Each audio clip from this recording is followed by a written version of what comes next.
بسم اللہ الرحمن الرحیم۔ استعانت بغیر عبودیت کے حاصل نہیں ہو سکتی۔ خطبہ جمعہ سیدنا حضرت مرزا بشیر الدین محمود احمد خلیفۃ المسیح الثانی المصلح موعود رضی اللہ تعالی عنہ، فرمودہ 14 اگست سن 1936 بمقام دھرمسالہ، قسط چہارم آخری۔ کامل مومن کی بھی یہی حالت ہوتی ہے کہ وہ چھوٹی چھوٹی اشیاء پر نہیں گر پڑتا، بلکہ خدا تعالیٰ کی شان کے مطابق اس سے امید رکھتا ہے۔ اور اگر ہم خدا تعالیٰ سے چھوٹی چھوٹی چیزیں مانگ کر ہی صبر کر بیٹھیں تو یہ خدا تعالیٰ کی کثر شان ہے، گویا ہم یہ سمجھتے ہیں کہ وہ بڑی چیزیں نہیں دے سکتا۔ گزشتہ سے پیوستہ دیکھ لو کہ اکیلے سید عبداللطیف کی شہادت کے نتیجے میں ہزاروں لوگ کابل میں تباہ و برباد کر دیے گئے، اور اس تباہی کی سید صاحب مرحوم نے قبل از وقت پیشگوئی بھی فرما دی تھی، ان الفاظ میں کہ میری موت کے 6 دن بعد جمعرات کے روز اس شہر پر تباہی آ جائے گی۔ جب انسان عبودیت کی کرسی پر بیٹھ جاتا ہے تو وہ چھوٹی چھوٹی چیزوں پر ہاتھ ڈالنا پسند بھی نہیں کرتا، بلکہ اس کی نظر ہمیشہ بلندی کی طرف اٹھتی ہے، اس لیے کہ اس کی امید گاہ وہ ذات ہوتی ہے جو زمین و آسمان کا مالک ہے۔ حضرت خلیفہ اول فرمایا کرتے تھے کہ جب ابھی میری عمر کوئی 15 سال کی تھی، میں لکھنؤ میں طب پڑھنے کی غرض سے گیا۔ چنانچہ وہاں کے ایک مشہور طبیب کے پاس پہنچا اور السلام علیکم کہا۔ میری سادہ حالت دیکھ کر اس طبیب کے ساتھی کہنے لگے کہ یہ لڑکا کہاں سے آ گیا ہے، اور بعض مجھے حقارت کی نگاہ سے دیکھتے ہوئے ہنسنے بھی لگ گئے اور کہنے لگے اس کو یہ آداب کس نے سکھائے ہیں؟ میں نے جواب دیا کہ یہ آداب مجھے اس امی نبی نے سکھائے ہیں جس نے ساری دنیا کو آداب سکھائے۔ اس جواب میں میرا اشارہ اس طرف بھی تھا کہ انہوں نے مسلمان ہونے کے باوجود میرے سلام کا جواب نہیں دیا۔ چنانچہ میری اس بات کا حکیم صاحب پر بہت اثر ہوا اور انہوں نے مجھ سے دریافت کیا کہ آپ کس غرض کے لیے آئے ہیں؟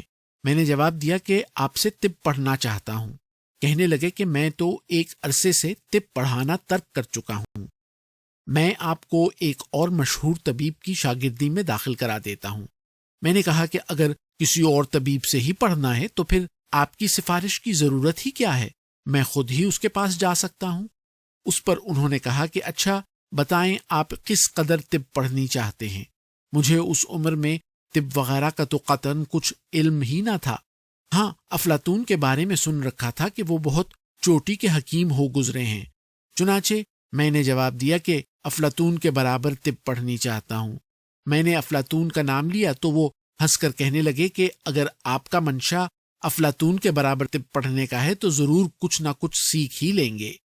حضرت خلیفہ اول کی نگاہ بچپن میں بھی افلاطون تک ہی گئی اور کسی چھوٹے طبیب کی طرف ان کا ذہن منتقل ہی نہیں ہوا۔ کامل مومن کی بھی یہی حالت ہوتی ہے کہ وہ چھوٹی چھوٹی اشیاء پر نہیں گر پڑتا، بلکہ خدا تعالیٰ کی شان کے مطابق اس سے امید رکھتا ہے۔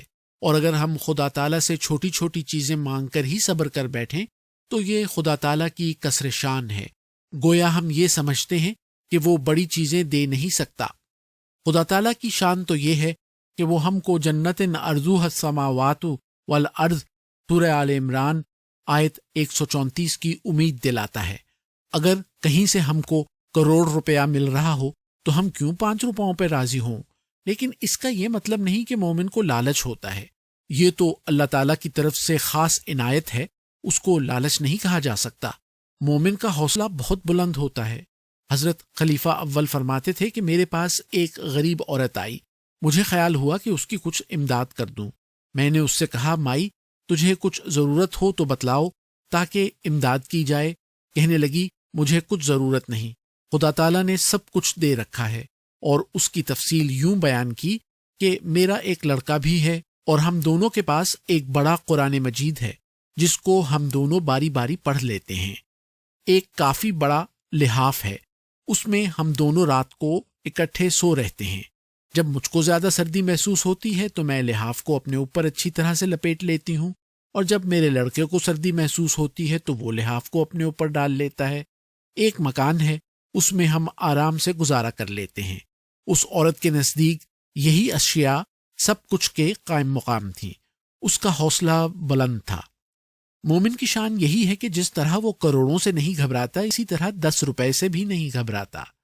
پس ایاک نستعین کا درجہ حاصل کر لینے کے بعد مومن دنیا کی کسی چیز کی پرواہ نہیں کرتا، کیونکہ وہ جانتا ہے کہ اس کی پشت پر ایک قادر مطلق ہستی ہے۔ دنیا میں دیکھ لو کہ انگریز کیوں کر ایک طاقتور حکومت ہے، اس لیے اس کا ایک سپاہی بھی اکڑ اکڑ کر چلتا ہے اور لوگ اس سپاہی سے ڈرتے بھی ہیں۔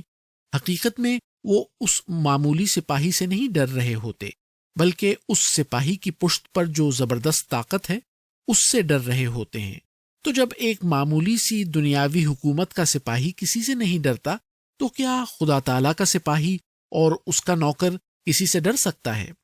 ایاک نستعین کا جواب اللہ تعالیٰ قرآن مجید میں یہ دیتا ہے کہ اذا سألک عبادی انی فإنی قریب اجیب دعوت الداعی اذا دعان، سورہ البقرہ آیت 187۔